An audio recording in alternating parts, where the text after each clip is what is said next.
అంటే మీరు మొన్న ఎన్నికల్లో కావచ్చు, అంత ముందు కావచ్చు, ఈ కేసును చంద్రబాబు నాయుడు గారు రాజకీయంగా ఎన్నికల క్యాంపెయిన్లో ఏ రకంగా ఈ కేసును వాడుకున్నాడో మీరు చూసినారు. అంటే కేవలం సిబిఐ ఒక లాప్ సైడెడ్ ఇన్వెస్టిగేషన్, ఒక టార్గెటెడ్ ఇన్వెస్టిగేషన్ చేసింది కాబట్టే చంద్రబాబు నాయుడు గారు దాన్ని రాజకీయంగా వాడుకోగలుగుతూ ఉన్నాడు. ఇప్పటికి కూడా వాళ్ళు ఏంటి, వచ్చే ఎన్నికల వరకు కూడా దీన్ని రాజకీయంగా వాడుకోవాలన్న ఇంటెన్షన్ చంద్రబాబు నాయుడు గారికి ఉంది. సునీతక్క దానికి మద్దతు ఇస్తూ ఉంది. టైమ్ అండ్ అగైన్ ఈ కేసు ట్రయల్ జరగకుండా ఏదో ఒక పిటిషన్ కింద కోర్టులోనో, హైకోర్టులోనో, సుప్రీంకోర్టులోనో ఏదో ఒక పిటిషన్ వేస్తుంది. పిటిషన్ వేసి ఆ పిటిషన్ డిస్పోజ్ కావడానికి కొన్ని నెలల వ్యవధి పడుతుంది. దానివల్ల ట్రయల్ డిలే అవుతుంది. మొన్న సుప్రీంకోర్టులో 207 స్టేజ్ ఏదైతే డాక్యుమెంట్స్ ఫర్నిషింగ్ స్టేజ్ అంటే 13 లక్షల ఫైళ్ళు ఉన్నాయని చెప్పి సిబిఐ ఏదైతే చెప్పిందో, ఈ 13 లక్షల ఫైల్స్కి సంబంధించిన వెరిఫికేషన్ అంటే కొన్ని డాక్యుమెంట్స్ ఓపెన్ కాల. అవి ఓపెన్ కాకపోతే అందులో ఏముందో తెలియకపోతే మాకు ఫెయిర్ ట్రయల్ ఎలా జరుగుతుంది? జరగదు కదా. కాబట్టి ఆ డాక్యుమెంట్స్ కొన్ని ఓపెన్ కానివన్నీ కోర్టుకి ఇచ్చాం. సో 207 స్టేజ్ను 4 వారాల లోపల కంప్లై చేయమని చెప్పింది. సో ఒక్కసారి 207 స్టేజ్ కంప్లై అయితే తర్వాత స్టేజ్ ఏంటి, ట్రయల్ బిగిన్ కావడమే. So that is it.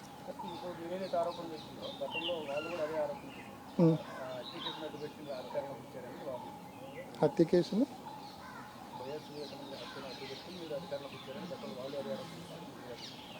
ఆ రోజు పవర్లో ఉన్నది వాళ్ళే కదా. ఆ రోజు పెదనాన్న ఇన్సిడెంట్ జరిగినప్పుడు చంద్రబాబు నాయుడు గారే ముఖ్యమంత్రిగా ఉన్నారు. ఆ రోజు 3 నెలల పాటు విచారణ సంస్థ సిట్ అయినా మరొకటైనా వాళ్ళ చేతిలోనే ఉన్నింది. నిజంగా అట్లా ఏదున్నా కూడా వాళ్ళు తేల్చిండాలి కదా. ఇంకోటి హార్ట్ అటాక్ థియరీ గురించి ఇందాక ఒక అంశం మీకు చెప్పా. ఏ రకంగా కొంతమంది విట్నెస్లతో, వాళ్ళ ఇంట్లో వాళ్ళతో, వాళ్ళ దగ్గర వాళ్ళతో ఏ రకంగా ట్యూటర్ చేసి ట్రైన్ చేసి అవినాష్ రెడ్డి పేరు చెప్పండి, గుండెపోటు అని చెప్పినాడని చెప్పండి అని. మీకు ముఖ్యంగా హార్ట్ అటాక్ అనే థియరీ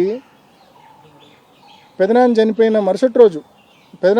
మరుసటి రోజు అప్పుడు చంద్రబాబు నాయుడు గారి ఆధ్వర్యంలో ఆ గవర్నమెంట్ వీళ్ళకి బాగా ఇష్టమైన గవర్నమెంట్ కదా. మా అక్క గారికి చంద్రబాబు నాయుడు గారి గవర్నమెంట్ అంటే చాలా ఇష్టం. ఆయన ప్రభుత్వంలో మార్చి 16, 2019 ఆ రోజు సిట్ పిలిచింది సునీతక్కను.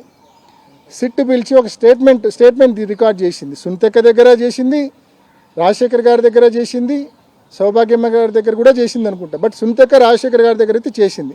ఆ సిట్కి సంబంధించిన డాక్యుమెంట్స్ కూడా మీకు గ్రూప్లో షేర్ చేస్తా. ఆ రోజు చాలా స్పష్టంగా సునీతక్క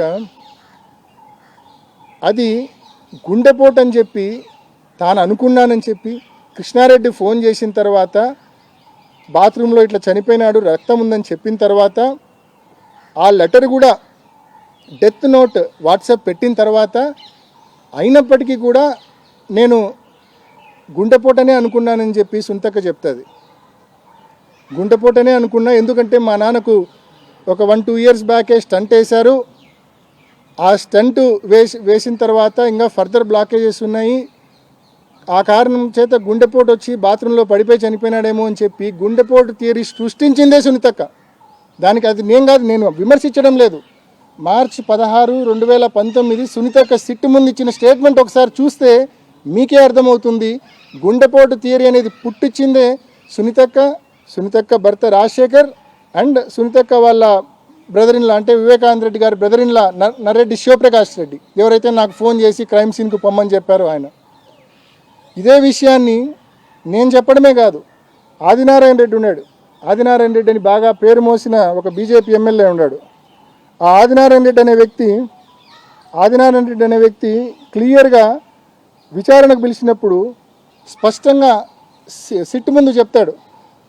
విషయమై మాజీ మంత్రి బీజేపీ నేత ఆదినారాయణ రెడ్డి సిట్ విచారణకు హాజరయ్యారు. ఈ కేసుకు సంబంధించి అంశాలపై సిట్ అధికారులు ఆయన ప్రశ్నించారు. హత్య జరిగిన రోజు విజయవాడలో ఉన్నానని, వివేక హత్యకు తనకు ఎలాంటి సంబంధం లేదని ఆదినారాయణ తెలిపారు. ఈ కేసులో తన ప్రమేయం ఉంటే ఎన్కౌంటర్ చేసుకోవచ్చని, సిబిఐ విచారణ కావాలన్నదే తమ డిమాండ్ అని అన్నారు. ఈ కేసుకు సంబంధించి గత వారం సిట్ అధికారులు టీడీపీ ఎమ్మెల్సీ బీటెక్ రవి, మాజీ మంత్రి ఆదినారాయణ రెడ్డి డ్రైవర్ దస్తగిరి ప్రకాశ్లను ప్రశ్నించారు. ఇద్దరు నుంచి వివరాలు సేకరించారు. వివేకానంద రెడ్డి మార్చి 15 నాడు ఉదయాన్నే నేను విజయవాడలో ఉన్నప్పుడు టీవీ వివేకానంద రెడ్డి గారు గుండెపోటు వలన చనిపోయినాడనే వార్త మేము విజయవాడలో ఉన్నప్పుడు జరిగినది. ఆ రోజు నేను నాతో పాటు శేఖర్ రెడ్డి అని మా కజిన్ ఒక ఆయన కాంట్రాక్టరు, శివప్రకాష్ రెడ్డి వివేకానంద రెడ్డి గారి యొక్క సొంత బావమరిది ఫోన్లో దొరికినప్పుడు నేను చెప్పిన మాట సారీ చెప్పిన బాధాకరంగా ఎందుకన్నా ఇట్లా జరిగిందంటే ఆయన ఎక్కువ సిగరెట్లు తాగేవాడని స్టంట్ వేసినారని కాంపింగ్ వల్ల జరిగిందనే విషయం చెప్పిన తర్వాత వాళ్ళ కొడుకు కూడా నాతో మాట్లాడితే అదే విషయం చెప్పినాడు. క్లియర్గా చెప్తా ఉన్నాడు ఆదినారాయణ రెడ్డి. శివప్రకాష్ రెడ్డి కొడుకు వీళ్ళిద్దరూ ఫోన్లు చేసి ఆదినారాయణ రెడ్డికి ఆయనకు స్టంట్ వేసినారని, గుండెపోటు వచ్చిందని, రక్తపవాంతులై చనిపోయినాడని చెప్పి వాళ్ళు చెప్పి ఆ నిందను కన్వీనియంట్గా కొంతమంది విట్నెస్లను ట్యూటర్ చేసి ట్రైన్ చేసి సిబిఐ అనే సంస్థ తమ చేతిలో అప్పట్లో ఉండింది కదా అని చెప్పి ఇష్టం వచ్చినట్టు వాంగ్మూలాలు ఇప్పించి అనవసరంగా అన్యాయంగా మా మీద దోసే కార్యక్రమం చేసినారు. దీనికి ఎవిడెన్స్ ఆదినారాయణ రెడ్డి గారి వీడియోనే. దీనికి ఇంతకంటే పెద్ద ఎవిడెన్స్ మార్చి 16 సుంతక్ ఇచ్చిన వాంగ్మూలం, సిట్టు ముందు ఇచ్చిన వాంగ్మూలం, అది కూడా మీకు షేర్ చేస్తాను. అంటే తానంతకు తానే స్వయంగా ఒప్పుకుంది గుండెపోటు అని చెప్పి ఆమె అనుకుందని, ఆమె అందరికీ చెప్పానని. ఒకవైపు ఆదినారాయణ రెడ్డి చెప్తా ఉన్నాడు వివేకానంద రెడ్డి గారి బామర్ది శివప్రకాష్ రెడ్డి ఆయన కొడుకు నాకు గుండెపోటు అని చెప్పి క్లియర్గా చెప్పినాడని చెప్పి. మరి ఈ కోణాల్లో అడగాలి కదా ఫర్దర్ ఇన్వెస్టిగేషన్. మా సునీతక్క నిజంగా చిత్తశుద్ధి ఉంటే, నిజంగా న్యాయం కోరుకునేదైతే కన్నా ఈ కోణంలో ఫర్దర్ ఇన్వెస్టిగేషన్ అడగాలి కదా. ఆదినారాయణ రెడ్డిని పిలవమనో, శివప్రకాష్ రెడ్డిని పిలవమనో, వాళ్ళ కొడుకుని పిలవమనో, లేకుంటే ఆమె ఇచ్చిన స్టేట్మెంటే మార్చి 16 ఇలా ఉందనో అడగాలి కదా. ఎందుకు అడగడంలే? అత్యంత కీలకమైన అంశాలు కేసులో ఇవి పక్కదారి పట్టించి వేరే వాటిని టార్గెట్ చేసే కార్యక్రమం చేస్తూ ఉంది. ఈ కేసులో ఎంతసేపు కూడా అంటే సునీతక్క పరిస్థితి ఏంటంటే బయటపడ్డామనుకున్న ప్రతిసారి ఇంకా లోపలికి కూరుకుపోతున్నా అనే భావన ఆమెలో ఉంది. ఏదో తప్పు చేసినామన్న భావన ఉంది ఆమెలో. ఆ భావన ఉంది కాబట్టి ఇట్లా రెలవెంట్ సబ్జెక్ట్స్, రెలవెంట్ ఇష్యూస్ను ఎంక్వైరీ చేయమని అడగకుండా, కోర్టు దృష్టికి తీసుకోకపోకుండా ఇర్రెలవెంట్ ఇష్యూస్ అన్నింటి కూడా కోర్టు దృష్టికి, సిబిఐ దృష్టికి తీసుకొని పోయి కేవలం విచారణను పక్కదారి పట్టించాలా, విచారణను ప్రొలాంగ్ చేయాలా, అంతిమంగా చంద్రబాబు నాయుడు గారికి రాజకీయ లబ్ధి చేకూర్చాలా. ఇది జరుగుతూ ఉన్న తతంగం.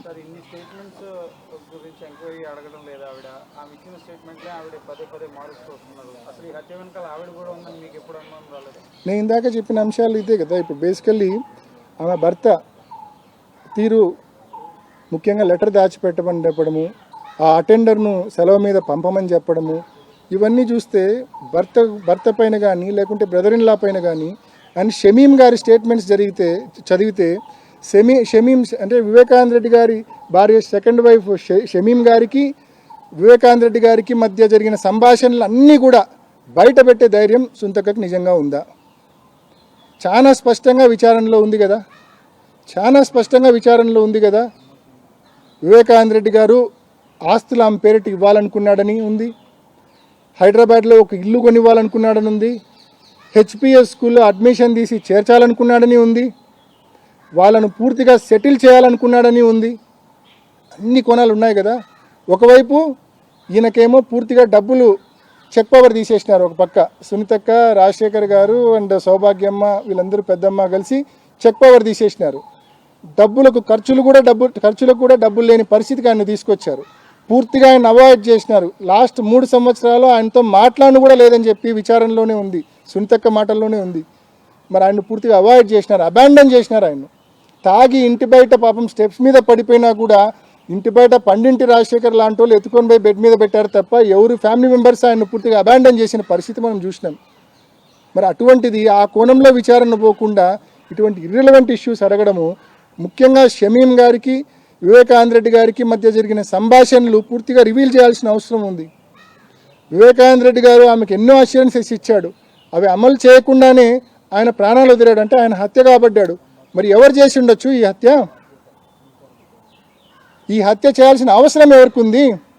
ఈ ఆస్తులు షమీం గారి పేరిట, ఆమె కొడుకు పేరుతో పోతే నష్టపోయేది ఎవరు? ఆ నష్టం వాటిల్లకుండా వాళ్ళు చేసిండొచ్చు కదా. మర్డర్ ఫర్ గెయిన్ ఎందుకు కాకూడదు? ఇది ఆ దొంగలించబడ్డ రౌండ్ సీల్ ఉన్న డాక్యుమెంట్స్ ఏంటివి? ఈ కోణంలో ఎందుకు సిబిఐ విచారణ చేయాలా? ఎందుకు సునీతకి ఈ కోణంలో విచారణ చేయమని ఏ కోర్టును ఎందుకు అడగడం లేదు? ఇదే మా రోదన.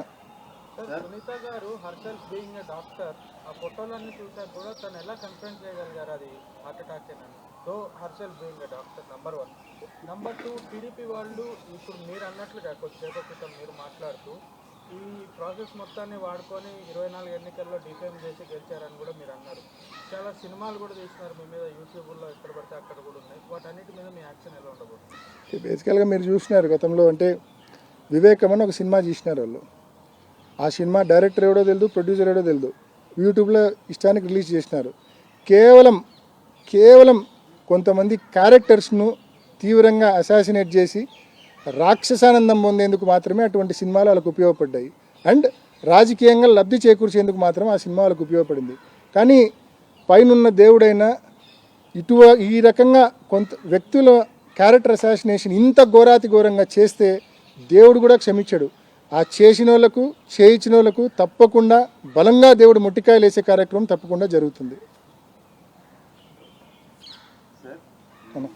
మామూలుగా లేఖ రాస్తేనే ఇలాంటి విచారణ చేస్తారు మీరంటారు, మళ్ళీ ఆ పైన ఆయన ఆశిస్తూ అంటారు. ఇప్పుడైనా దీనికి సంబంధించి మళ్ళీ ఏమైనా మీరు ఈ యాంగిల్స్ కోసం మళ్ళీ ఏమైనా ట్రై చేస్తారా? ఈ యాంగిల్స్ అంటే ఒకటేనా, సిబిఐ టైమ్ అండ్ అగైన్ కోర్టులో, అంటే కింద కోర్టు నుంచి పై కోర్టు వరకు టైమ్ అండ్ అగైన్ వాళ్ళు ఏం చెప్తున్నారంటే our investigation is complete, there is no need for further investigation అని క్లియర్గా చెప్తా ఉంది. And point number 2, as an accused we have very limited rights. మేము దీంట్లో ముద్దాయిగా మా దౌర్భాగ్యం కొద్దీ దీంట్లో మమ్మల్ని ఇరికిచ్చినారు కాబట్టి మాకు దీంట్లో చాలా లిమిటెడ్, అక్యూజ్డ్కు చాలా లిమిటెడ్ స్కోపే ఉంటుంది. ఈ 2 కారణాల వల్ల మేము ఎంత అడిగినా కూడా మాది అరణ్య నిరోధనగానే మిగిలిపోతూ ఉంది.